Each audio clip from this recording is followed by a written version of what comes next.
SEBI's brand new investment product class. Who should invest and why? Part 2. We've been hearing that SIF's main advantage is with the flexibility to dip into derivatives. But how does that work? Let's find out. Imagine I'm a fund manager overseeing a specialized investment fund. I have a pool of investors' money and my job is to make it grow while managing risk wisely. Now, let's say I believe a certain tech stock is going to rise, while another company in the same sector seems to be overvalued and might drop in price. Here's where the derivatives come in.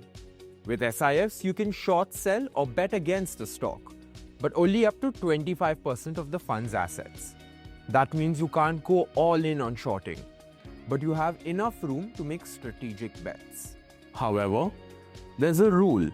You can only offset or balance these positions if they involve the same stock with the same expiry date. Now, as the fund manager, I have two choices.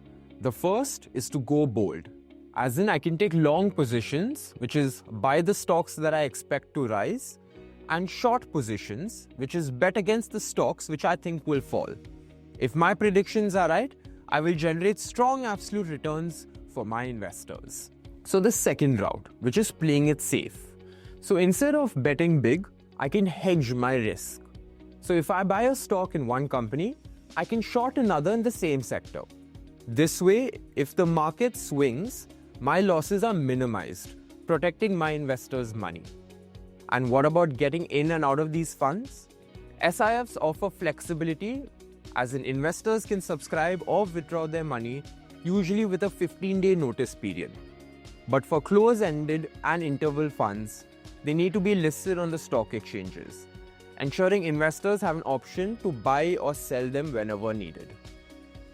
In short, SIFs give fund managers a balanced toolkit.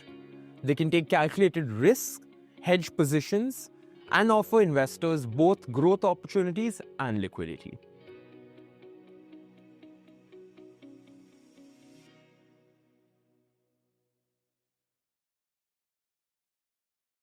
Investment in securities market are subject to market risks. Read all the related documents carefully before investing.